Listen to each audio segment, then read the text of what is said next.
when I was a freshman, I was in awe of going to the Boston Garden. I made a special effort to go the opening night in 1964. They played the Detroit Pistons, and I saved the ticket stub. And when we had the last game at the original Boston Garden in 1995, the Celtics were beaten in the playoffs by Orlando. I asked the Globe photographer who was at the game, would you mind doing me a favor? And I had my ticket stub. I went up to the exact same seat where I had sat on October 17th, 1964. And he took a photo of me over my shoulder as they were taking up the Garden floor for the final time. And that photo hangs in our living room. And you are in Australia right now. You're talking NBA basketball. You're talking great teams. You're talking great individual players.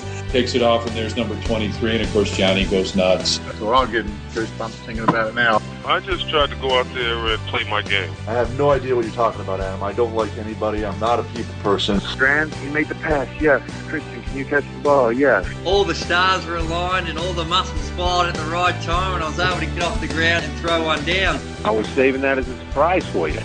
And now, introducing your host for In All Airness, Adam Ryan. Welcome to episode 116. Thanks for joining me. I'm thrilled to welcome legendary Boston Globe columnist and Basketball Hall of Famer Bob Ryan. His excellent book, Scribe My Life in Sports, released in 2014, will be the framework of our multi-part conversation. I was fortunate to meet Bob in person just after Christmas in 2017. My wife Lisa and I were holidaying in the USA. As we were getting set to board our flight from New York to Boston, I saw a tweet about that night's recording of the aptly named Bob Ryan's Boston podcast. The tweet said that it was kids' night and children could wear a headset and ask a question of Bob. Just before takeoff, I tweeted, "Can a kid be 42 years old? I'm arriving to Boston this afternoon, holidaying from Australia. I'd love an opportunity to meet you, Bob. In fact, I want to extend an invite for you to guest on my NBA history podcast. I hope to see you tonight." When our flight landed at Boston, I read Bob's reply with glee. "Yes, indeed. A kid can be 75. Come on down." Lisa and I had barely settled into our hotel that evening before I took a 45-minute Uber ride to the town of Hingham, specifically Wahlburgers at Hingham Shipyard. Bob and his associates were very gracious that evening. First, he invited that 42-year-old Aussie kid onto his podcast, then asked him to share a meal afterwards, before he generously drove me back from Hingham to our Boston accommodation. On that drive, Bob gave me a history lesson on Hingham, Boston, and the state of Massachusetts. He truly loves his place in the world. That is the context of how this episode came to be. In this first installment, we cover Bob's early life in New Jersey, his parents' influence on his love of sports, the first column he released as an 11-year-old, his transition to grade school and on to Boston College, where he'd first meet recently retired NBA star Bob Cousy, and a few years hence, the iconic Red Auerbach.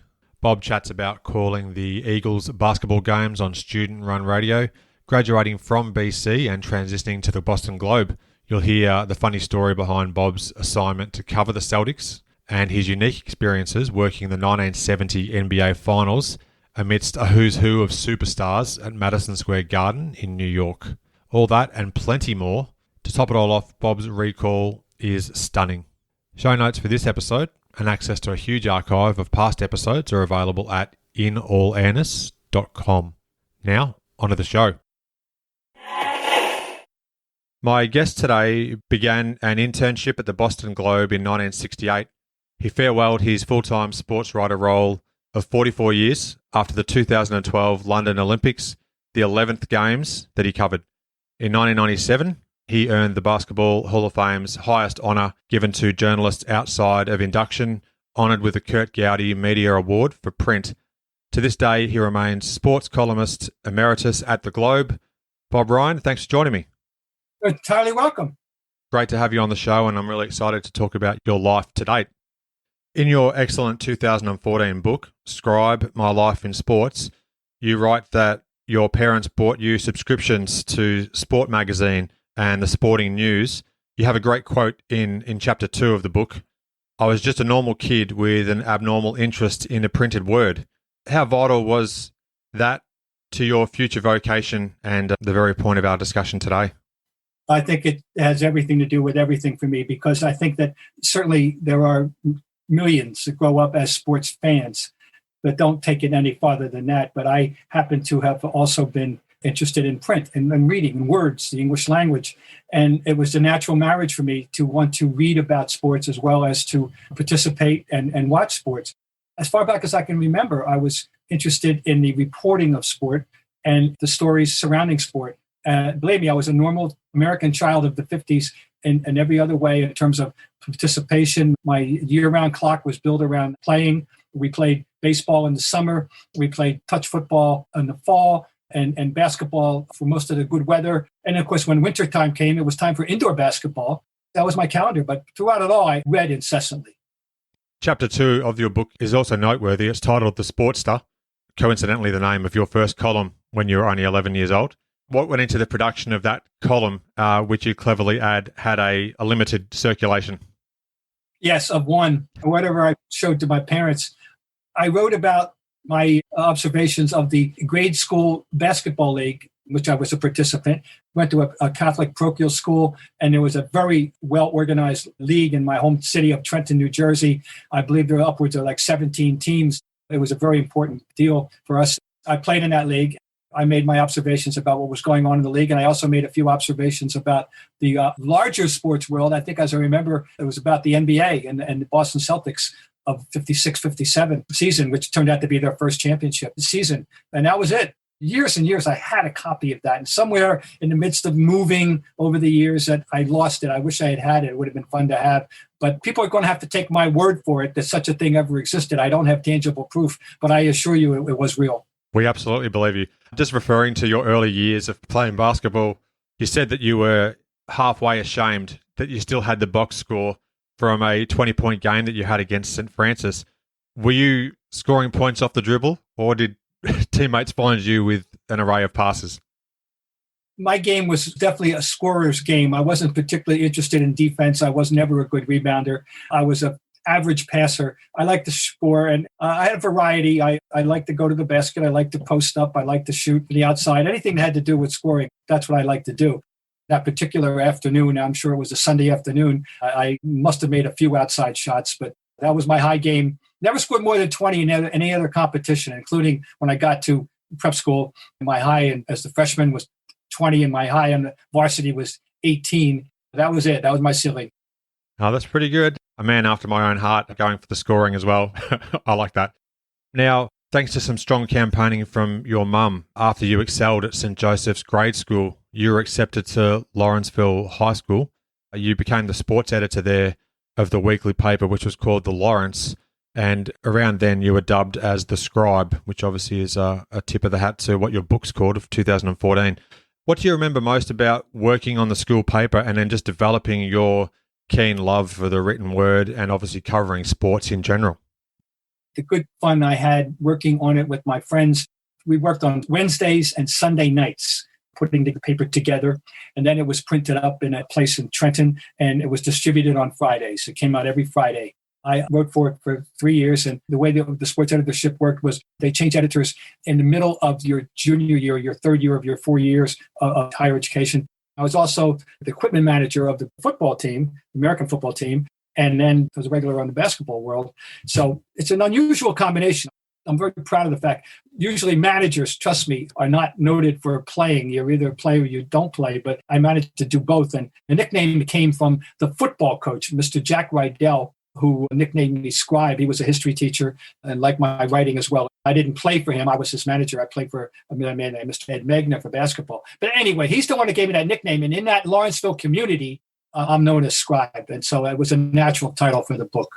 Speaking of that equipment manager position that you had, there's some fantastic photos in the book, Scribe. The one where you are on one knee with 3 or 4 other people in the photo, is that a couple of the gentlemen that you just mentioned a moment ago? Yes, I'm sure. I have to remember now, but I can still picture me there with one knee, I believe, with my sport coat. In my time, we were good. And I learned a lot. That was the closest I've ever been on the insides of football. And I knew all the plays. My job during the game was to chart the games. I knew what the plays were, and I could tell them all from sight. This was 1960s. They were filming the game. The film wasn't developed and delivered back to them until the following Wednesday. And totally different world. The coach wanted to go over a review of what had gone on in the game. He had my annotation from the game. Technology, obviously, at this stage is light years different from what we're experiencing now. Do you mind just painting a picture of the technology that was involved at the time, what you were doing, how you communicate this information, and what was involved in actually getting these weekly papers to come to be? They had dummy sheets. I had to organize. I had to lay out. There'd usually be 1 or 2 sports pages in the paper. I had to make all the decisions about what we were going to cover and how much space would be allotted to the different sports. And I would write a column as well. I was not particularly creative in that layout. I was very rudimentary. I learned the basic skills, maybe got some advice from a little more creative members and other editors of the paper who were more creative about their layouts. I've never been really good with artistic things of any kind. Words, yes, but anything beyond that, no. And then you put it out there and you had the copy and you sent it over to the publisher and they printed it up and that's that. But the relationships I formed there were really valuable. We really were a team and we're all proud of each other's work. And it was a great community, a team effort, a great deal of fun to be a part of that. I read that your father was involved with Villanova. Yes, Villanova University. He was the assistant athletic director for 2 years there when I was 6, 7, and 8. And his job was basically a promotion job. He had come up with promotions that were very successful. I don't know why he didn't stay there longer. He was very good at it, but he did leave there after 2 years. But he made quite an impression there at the school, I can assure you. Given your location, Trenton, New Jersey, between Philadelphia and New York, how was the experience of watching the game of basketball? I think you particularly point out the Palestra in Philadelphia. Right. Well, Trenton is 40 miles northeast of Philadelphia and 60 miles southwest of New York. And there are split allegiances among the fans of all the different sports to this day. It was an ideal place to be able to absorb the professional sports in both cities. We gravitated more toward Philadelphia, and I mentioned Villanova is just located a few miles west of downtown Philadelphia. And we gravitated to Connie Mack Stadium in Philadelphia during the summer a little more than New York as time went on, but we did go to New York as well. It was invaluable. And then high school sports were very important. It was a very sports-minded town, was and is. But the big opportunity, though, that I never realized, you don't think about these things. And then later on, I realized, holy, we were the TV capital of America. Most cities in America, most metropolitan areas in the 50s had the 3 network stations, ABC, NBC, CBS, and that's it. We got everything in New York. We got everything in Philadelphia. So from channels 2 to 13, which was the standard dial of the VHF television in America in the 50s, we got every channel but one. One channel that we didn't get was channel 8. I would get baseball games from New York. The New York Giants, the Brooklyn Dodgers, and the New York Yankees were all televised. And then in Philadelphia, the Philadelphia Phillies. So I had that opportunity to watch a lot of baseball, much more than people would have in other metropolitan areas. So in that sense, the totality of the television aspect of it, plus the physical ability to get to these cities and get to these games. Now, you mentioned the Palestra. I'll go back to that. That is the home of the University of Pennsylvania in downtown Philadelphia. The Palestra was built in 1927, named after, of course, Greek, and it remains in use. It is one of the 2 or 3 oldest arenas on an American college campus still in use. I know one is a little older at Fordham University in the Bronx, and there might be one other. Other than that, though, it's as old as there is in America. It's a hallowed place. It was a tremendous place to absorb a game, and still is a great place to see a game.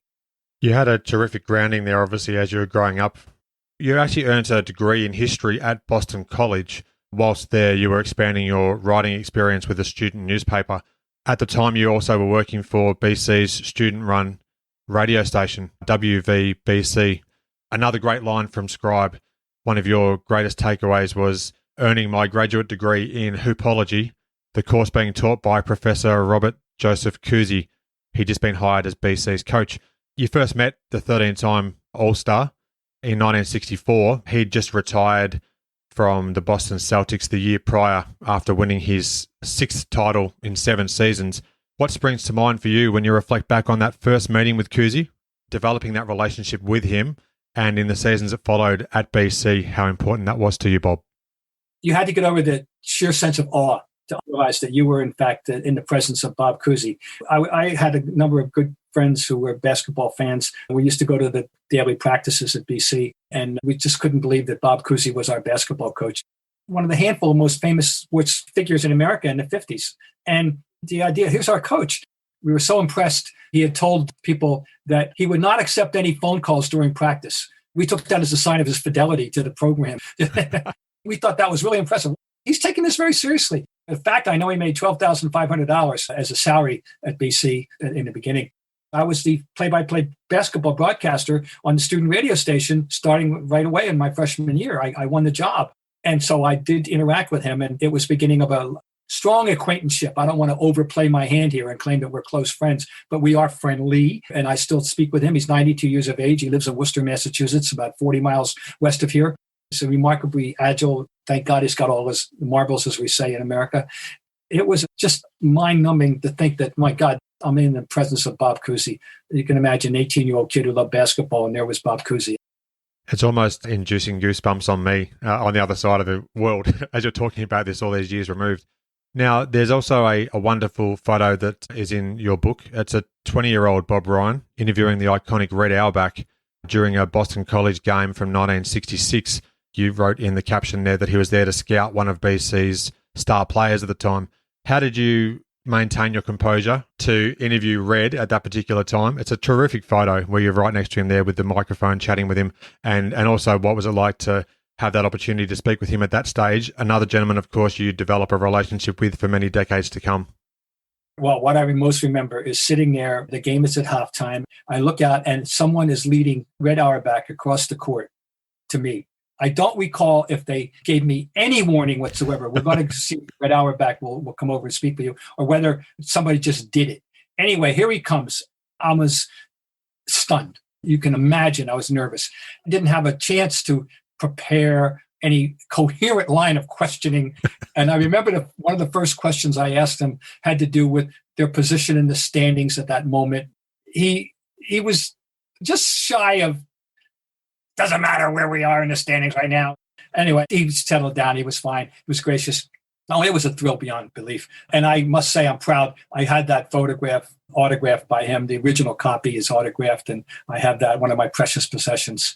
Never did I dream at that moment that I would, in fact, get to know him much better, that I would be covering the Celtics all those years and I would be interacting with Red Auerbach, or that I would be someday in his apartment in Washington, D.C., or going out to dinner with him and his wife in Washington, D.C. That would have been totally unimaginable, but those things did happen. Remarkable to think about. What do you think goes into making these relationships that you developed going through college? What do you think was the most important way to foster those as the years went on? Knowledge. I was a basketball junkie, as we say, and a baseball one too. And I knew stuff. I had frames of reference to talk with people about. And that was not true, not only with a Red Auerbach, but with any number of athletes that I would encounter. I think you do your homework by definition. You learn where the players are from, what hometown, what college they went to, what high school. I think I was able to impress people with a base of fundamental empirical knowledge. And the other thing is enthusiasm, the obvious radiating a love of the game that was not forced. It was completely natural. I wanted to know things about basketball, but I had a chance to bring a frame of reference that I think people could appreciate. I'm not bragging. I'm just telling the truth. This is just what I was good at. How about your play-by-play with the radio station there when you were at Boston College? Was it just you by yourself? And how did you develop your skills there and take to being on the microphone as a broadcaster that way? Well, you have to start somewhere. And there was an audition, what we called a scrimmage against Syracuse University on a Saturday morning in November of my freshman year, a morning of an afternoon football game. And Syracuse came in. You'll like this. The backcourt that they came in with was future Hall of Famer Dave Bing and a bespectacled 6'4" skinny guard named Jim Boeheim. That was the backcourt of Syracuse. I remember we beat them. John Austin had that 40-point. He's the player that Red Auerbach had come to scout, by the way, in 66. So anyway, there were a couple of us that split doing that broadcast, and I was given the job. I was the play-by-play guy. There was a partner. I had a couple of them over the course of the 4 years. The original one was a year or two older than me, so he eventually graduated. But I was the only play-by-play guy for 4 years of the BC broadcast. It was all home games in the student radio station. Although there were, my senior year, we did do a road game in Pittsburgh, Pennsylvania against Duquesne University. It was a great experience. I loved it. I always say it's about as much fun as I ever had doing anything was the play-by-play broadcasting. And we were very good, by the way, in those 4 years. We had an excellent record and 4 really good teams. And so the whole experience was totally enjoyable. It wouldn't have been all that common, I would imagine, for an NBA star such as Bob Cousy to have just finished his career virtually the year prior and then taking over as head coach of a college program and having significant success. You said in your book that BC made it to the NIT tournament and also the NCAA tournament at various stages throughout that period that Bob was the head coach.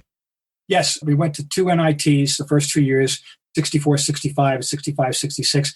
And that's when the NIT was still very, very important. The NCAA tournament, which now has 68 teams, only had 25. And it was very difficult to make the tournament. We went to the NIT the first 2 years. And then in 1966, 67, my junior year at college, we were 23-3, and we were really good. Went to the NCAA tournament, won 2 games, and we finally were beaten by North Carolina in the round of 8. And that was Dean Smith's first trip to the Final Four in 1967. They eventually lost to UCLA and Lou Alcindor that year. And then in 1968, we went back to the tournament. And on the first round, we drew St. Bonaventure, who were led by a fellow named Bob Lanier, a future Hall of Famer, 6'11", great player. We lost to them in a high-scoring game, 102-93. And I did broadcast that game. I can remember at the University of Rhode Island, there was a stage behind the basket that I sat up on that stage and did that game. That was the last game I did for BC. But we were good. And then the next year after I got out, they went to the NIT finals. Bob Cousy announced his impending retirement in January of 1969. This in his 6th year at BC. And they went off on a 19-game winning streak and got to the finals of the NIT. We were beaten by Temple University. Wow. So how fervent were the fan base of Boston College in comparison to the support that the Boston Celtics had at the pro level?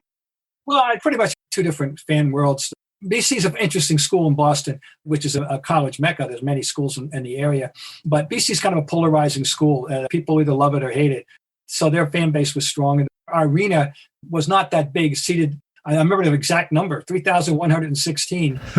The current arena seats 9,200, but that one had been built in the late 50s and it really suited BC.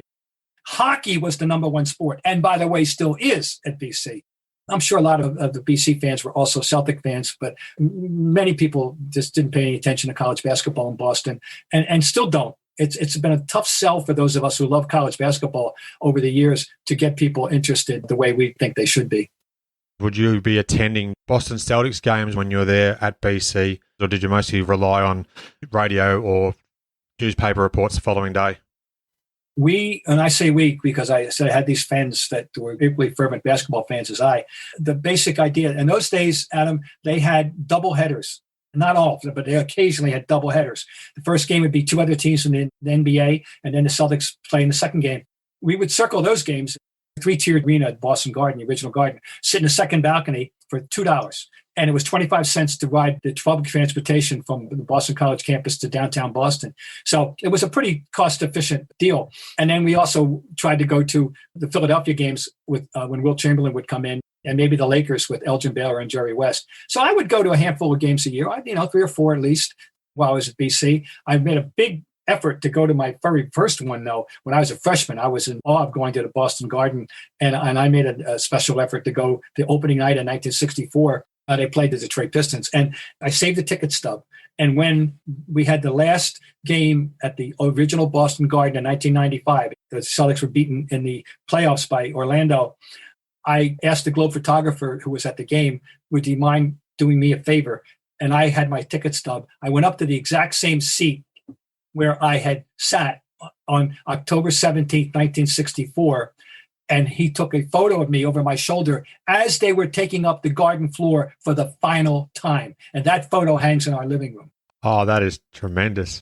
I see it every night, every day, the memories, everything. By the way, it was my wife's idea to hang these things in the living room. I just want to go on record. My wife, Elaine, is a wonderful fan, and it was her idea to do this. So if you were to come in my living room, don't assume that I that I bullied her. No. But that photo is one of the 4 that hang that pertain to basketball at the Garden, and I'm really proud of that photo. You got the green light to hang them up in the living room. That's fantastic. Is the photographer you're referring to, it wouldn't be Steve Leposki, would it? No, this was a Globe photographer. Steve was a independent photographer. By the way, one of the 4 photos I mentioned that are hanging is a Steve Leposky photo of my wife and my daughter sitting together in our seats. I was a season ticket holder for 22 years. And I asked Steve if he would take their picture. And he did. And it's so funny you mentioned Steve. I'm grateful for Steve for doing that. Oh, that's great, because Steve is a former guest of the show quite a few years ago now, but he came on and talked about his many years covering the Celtics particularly and some of the iconic photos that he got. So good to hear. And if Jess is listening, hello to Jess too, now that you mentioned her name as well. Now, you graduated from Boston College in June of 1968, and through the 1969 season, the Celtics had won their 11th title in the previous 13 seasons, thanks in no small part, of course, to the legendary Bill Russell. You covered your first NBA game as a 23-year-old, and in your book you describe the Celtics as a team in a complete transition. Bill Russell and Sam Jones had recently retired. Tommy Heinsohn had replaced Bill Russell as the head coach of the Celtics.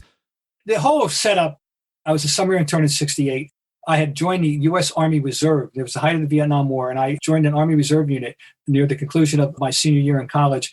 And I was called up to report for active duty basic training that was going to take place at the end of October. I asked the Globe, could I stick around until I have to go in and do my active duty? And they said yes. So I stuck, and then I finally went in, and I came back out. I did 4 months of active duty, and then you do 5.5 years of going to meetings and summer duty, which I did. Anyway, so I'm back at the Globe, and in the spring of 1969, they gave me a verbal promise of the next opening on the staff. I don't know why they couldn't put it in writing, but I wasn't going to argue. I was working Monday through Friday in the office and doing a few occasional writing things. Now we drift into October of 1969. It's a Wednesday, and opening night is Friday. The sports editor comes up to me and says, Bob, you think I've forgotten all about you, but no, the opening is here now. Oh, by the way, you're covering the Celtics on Friday night. Oh, really? I had no exhibition games, hadn't met anybody, had not met the new coach, Tom Heinsohn, had not seen the team for a day in person. They just relied that I was a basketball fan. I knew I had basketball knowledge, a basketball love. You'd think there'd be some heir apparent to the great Bob Sales, the man I was replacing. But no, they gave the kid me. So opening night, who are they playing but the Cincinnati Royals? Who's the new coach of the Cincinnati Royals? It's Bob Cousy. So that was the one familiar face that I had to interact with the whole evening. They play the game. They lose at 110 to 108. And after the game, I go do my interviews to get professional writing. I didn't budget my time very well, Adam. It was my first professional assignment on a deadline for the Boston Globe ever, because all the assignments I had had as an intern were not deadline. They were feature assignments. So I blew the first deadline. The first night, the first edition, I messed up. Never happened again, but they put up with the kid. And that was my first year. And boy, talk about trial and error. Talk about trying to learn on the fly, build relationships, learn about the nuances of the NBA. The one thing I could do was write a game story. I could write basketball, but all the other things, it's an all on-the-job training. And there is no manual that teaches anyone how to cover a team. The human relationship factor, the interviewing factor, the time budget factor, there's no manual. And you learn it all, as we say here, OJT, on-the-job training. It was a memorable year, and I can tell you that. And not to mention the fact that the Celtics were in a hugely different posture, I say, from the one that they had enjoyed for 13 years previous. They weren't very good. There was old guys, new guys, and Heinsohn's new to his own job. It was really an amazing baptism for me. Incredibly as well, as fate would have it, you'd be covering a game where Bob Cousy was then coaching the Cincinnati Royals, so quite remarkable. Actually, that same game, Oscar Robertson had 25 points, 6 boards, 6 assists, I think the stats were, as per Basketball Reference when I had a look last night. Well, very interesting. You mentioned Oscar. Main thing I remember about that evening, other than Bo and the deadline, was locker room, and I'm going up to the great Oscar Robertson. It's like a flash from heaven came. Oh my God, I'm talking to Oscar Robertson. That's what I remember thinking. And I did as well as I could with the interview. And what I didn't know at the time was that already there was a very frosty relationship that had been developing between Cousy and Oscar. They weren't on the same page, as we say now, at all. And eventually would be traded before the season was over, as would fellow star Jerry Lucas. He wasn't on the same page with the Coos either. Coos expunged them. He sent Lucas to San Francisco, and he sent Oscar to Milwaukee, where, of course, 2 years later, he would win a championship with then Lou Alcindor. But anyway, you mentioned Oscar. That's the one vignette I can assure you, I'm thinking, oh my God, I'm talking to Oscar Robertson. I mean, this is just hard to fathom for me. Quite incredible, and I really appreciate you sharing these wonderful memories from your life in sports, Bob. Barely a month later, after Boston played Cincinnati, Bob Cousy briefly came out of retirement and played 7 games with the Royals. What was that experience like, given your history with Bob going back to Boston college years? What did you make of that transformation for a brief 7 games? Coos got overrun a little bit with a little bit of hubris, I think, at that point, to think that he could have pulled this off. He was 41 years of age. He had retired 7 years earlier. And he thought he was bringing some stability to the backcourt. He had a young backcourt, Norm Van Leer. He embarrassed himself in those games. And most notably, on a night when the New York Knicks set a record for consecutive games won, he put himself in the game and threw the ball away and contributed to his team's downfall in the end of the game. Now, Boston got involved in this. Red Auerbach, ever the pragmatist, was not going to let Bob Cousy unretire when he still technically owned the rights to Bob Cousy's services. Bob Cousy was still technically property of the Boston Celtics. I guess he had not bothered to file whatever retirement papers or whatever. As a matter of fact, it never happened again because of what happened here. So Red wouldn't let him do it until he extracted something from Cincinnati in return. And he wound up getting a player, a journeyman forward named Bill Dinwiddie, in exchange for the rights to give Cousy permission to unretire himself and play for the Royals. It showcased Red's wiliness. I don't know that anyone else would have done that. And to do it to Cousy, who Red loved like a son. He had no sons, by the way. He had 2 daughters. Loved Cousy and owed an awful lot to Cousy for keeping the team afloat before Russell showed up in 1956. The only main attraction they had was Bob Cousy. But if he could help the Celtics by exploiting Cousy's desire to play for the Royals, he was going to do it, and he did it. It's quite an interesting contrast, to say the least. The Celtics went 34-48 in your first season covering the team, and they missed the postseason. However, you did not. You were sent to cover the 1970 NBA Finals, incredibly. What happened in the lead up to being at Madison Square Garden for one of the most famous games in NBA Finals history, which I'm sure you might talk about in a moment? We weren't about to send the Globe writer around to cover the playoffs if they weren't in it in those days, except the Knicks were involved. And it was the year of the Knicks, the great breakthrough year for them, and they were the toast of America. And notice I didn't go to games 1 and 2, but when they came back from Los Angeles for game 5, they sent me down. I believe it was a Monday, and I hurry over to Logan Airport and jump on the 4 o'clock Eastern shuttle down to LaGuardia. I arrived just in time for the game in New York, quite frankly. I covered game 5, which was an interesting game because that's the game in which Willis Reed went down and did not play in the second half. And they managed to come from behind and beat the Lakers with Wilt Chamberlain and West and Baylor, etc., with no player over 6'6" playing in the whole second half. Dave DeBusschere, Nate Bowman, they sat him on the bench. Nate, he's 6'10". They used Dave Stallworth and DeBusschere, and they ran rings around the Lakers and won that game. They go out to Los Angeles for game 6, and Wilt goes for 45 points and 27 rebounds against Nate Bowman to bring it back to New York. And now, as you said, I went down on that Friday night, May 8th, 1970, took the train. First time I ever done that, to go to New York covering rather than the flying. But the only time I ever did it, the other time I ever went, I drove or flew. I was there, as you say. I was sitting up in the upstairs press box. I had not yet achieved the respect from the New York public relations people to put me down on the floor with the big fellas. I was the kid. They sent me upstairs. You'll love this. The Knicks took the floor, of course, without Willis Reed. They took the floor, warm up. And then a large black fellow came out, and the crowd got all excited. Oh, no, it wasn't Willis Reed. It was Cazzie Russell. Then finally, Willis makes his appearance and trudges out there, and the place goes wild, as you can imagine. And you know how that game started. Willis made the first 2 baskets of the game, outside jump shots, the only 2 baskets he made in the game. And people remember it as the Willis Reed game, but as you well know, it was not the Willis Reed game. It was Walt Frazier who wound up with 36 points and 19 assists, and they won this game quite handily. And the game's over. Now, this is how the times have changed. In those days, they actually allowed the media. We weren't media. We were the press. There was no such thing as media. It was press. And press meant print. And that's what it meant, and nobody else. They allowed the writers into the locker room to await the entrance of the Knicks. We were in there. The door opens, and here comes Frazier. And his first words were, "Man, I need a beer." That appears in my game story. Now, there's a line you're not getting today, folks. Nobody's getting that line in there. And first of all, they don't even do game stories anymore. We can talk about that later. But nobody's getting a line like that for their story anymore. But that's the world I lived in 1970. Unbelievable. There's so many different ways I could go from here. You're a big fan of a great opening lead, but what do you think was the basis of the thousands of game recaps and game stories you did over the course of your career, Bob? At the risk of sounding incredibly pretentious, I will tell you that I often thought of it as I was not a sports writer, I was a drama critic. I was reviewing the game for someone for two reasons. One, for the person who saw it to flesh out some insights that help you rekindle your memory of the game. Secondly, for people who didn't see it, what you missed.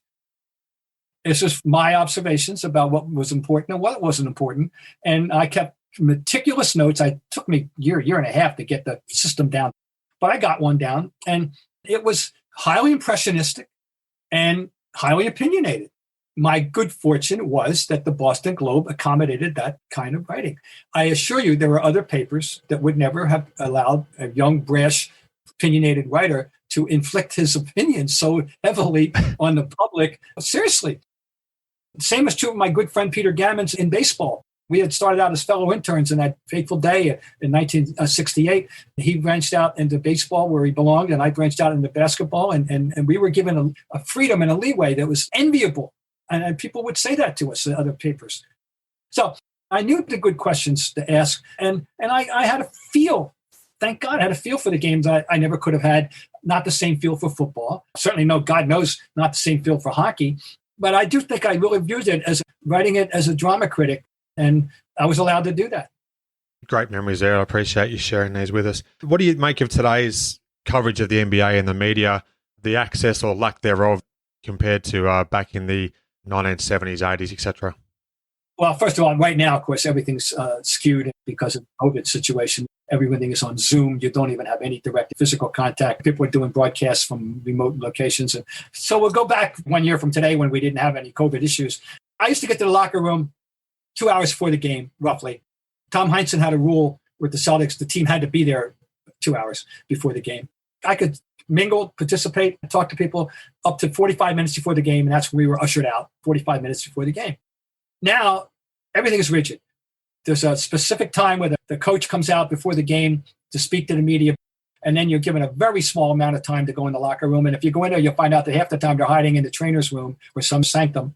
And the ease, the camaraderie doesn't exist. And then, of course, practices are almost 100% closed. And I used to go to practice, and I learned the entire Celtic offense in the 70s. Believe me, I knew every damn play, and I knew what I was watching. And therefore, I knew when I saw a play called, what opposing players were good at defending them and what we weren't. Everything was different. And then travel.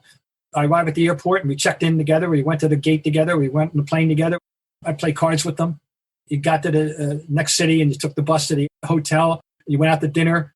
The next day, you got on the bus. You went to the shoot around. You went to the game with them on the bus. Doesn't exist. You don't even travel with them at all. They travel their way on charter, and we travel our way. How anybody develops relationships today, I have no idea. I don't have any idea.